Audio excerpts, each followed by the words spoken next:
Europe 1 Soir Week-end, 18h-20h. Arthur Muriot. À la une de l'actualité, c'est donc ce séisme dans le monde du football espagnol.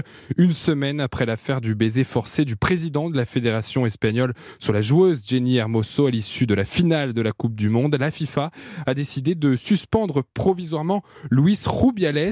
Inès Zegloul, la Fédération internationale de football, a donc décidé de remettre de l'ordre. Oui Arthur, la situation se corse pour Luis Rubiales, suspendu de ses fonctions pendant au moins 90 jours, car les 23 joueuses de la Roja refusent toujours de porter le maillot sous ses ordres. Alors la FIFA sévit aujourd'hui, vous l'avez dit, et ce au lendemain d'une assemblée générale de la fédération espagnole. Tout le monde s'attendait à ce que le patron Rubiales y annonce sa démission, mais contre toute attente, no voy a démitié. Je ne démissionnerai pas, a-t-il martelé. De son côté, la fédération espagnole défend son président, assure qu'il ne ment pas, tente de prouver, image à l'appui, que le baiser était consenti, un bras de fer qui bouleverse le monde du ballon rond. Il y a quelques heures, l'entraîneur du FC Barcelone, Xavi Hernandez, a porté son soutien inconditionnel à Jenni Hermoso. Écoutez. Je condamne le comportement du président de la Fédération espagnole, que je trouve totalement inacceptable. Et je voudrais aussi exprimer ma peine et ma tristesse. Car au final, nous ne parlons pas vraiment de la Coupe du Monde féminine, qui est vraiment une étape historique pour notre sport. Nous ne parlons que de ce comportement, qui est pour moi inadmissible. Les politiques, eux aussi, s'emparent de cette affaire déjà surnommée le MeToo du football espagnol. Le gouvernement de Pedro Sánchez, normalement en pointe en matière de lutte contre les violences faites aux femmes, exige une enquête urgente. Depuis hier, Luis Rubiales fait déjà l'objet de 4 plaintes pour agression sexuelle. Pour l'instant, aucune ne provient de Jennifer Hermoso. Merci Inès Zegloul. Et rajoutons que le sélectionneur de l'équipe masculine d'Espagne, Luis de la Fuente, a condamné aujourd'hui le comportement inapproprié de son président, Luis Rubiales. Cette affaire, on l'a dit, elle secoue le monde du football, mais plus généralement la société espagnole. Et nous accueillons sur Europe 1 Juan José Dorado. Bonsoir. Buenas tardes. Vous êtes le correspondant en France de plusieurs journaux espagnols. Juan José Dorado, cette affaire, c'est un séisme de l'autre côté des Pyrénées. Tout le monde en parle. Tout le monde en parle depuis la minute 1 ou la seconde 1 après le coup de sifflet final, quand on a vu la remise des trophées et justement ce baiser volé par le président.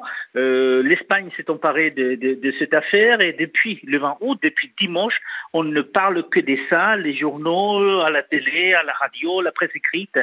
C'est vraiment les conversations dans les comptoirs des brasseries espagnoles. C'est la conversation qui bouleverse toute l'Espagne. Il y a bien sûr la majorité des Espagnols qui soutiennent la joueuse Jennifer Hermoso, mais c'est vrai que l'Espagne étant un des pays les plus en pointe dans la défense des droits des femmes et des violences faites aux femmes, cette action de M. Rubiales a profondément choqué la société espagnole. Utiliser le terme de MeToo du football espagnol, c'est juste, c'est-à-dire que ça dépasse cette affaire simplement du baiser forcé dans la Fédération de football espagnole.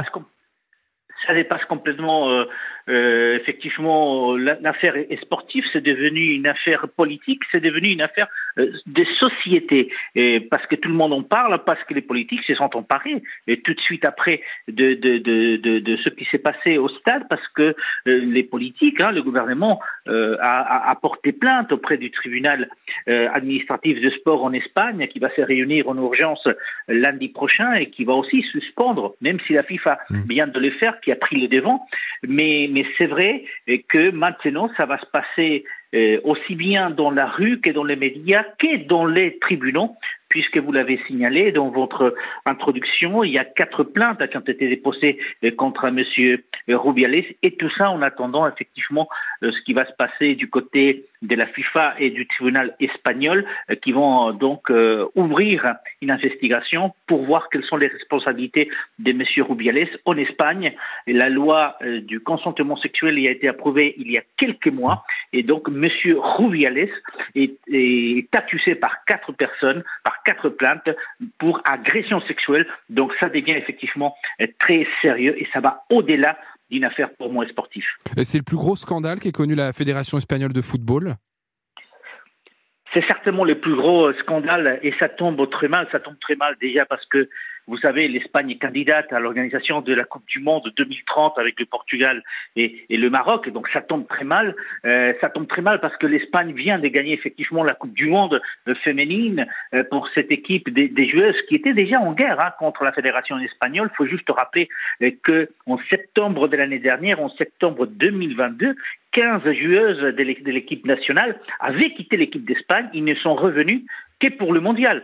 Donc effectivement, il y avait déjà derrière un problème avec la fédération, mais c'est aussi parce que M. Rubiales, qui est en poste depuis 2018, est coutumier des scandales, des propos misogynes, des propos parfois racistes. Et donc, c'est vrai qu'il a tenu jusqu'aujourd'hui pendant 5 ans, mais là, il vient d'être lâché par le gouvernement qu'il avait soutenu à un moment donné. Il a été lâché par le monde du foot féminin en Espagne, puisqu'il y a 81 joueuses espagnols professionnels qui ont annoncé qu'ils n'iront pas tant qu'il sera là en sélection espagnole, et il a été aussi lâché par une partie de sa fédération. Un certain nombre de membres du conseil d'administration ont démissionné, et là récemment, il y a quelques heures, il y a 11 membres du staff féminin de la sélection qui viennent de quitter la fédération espagnole de football. Il n'y a aujourd'hui pratiquement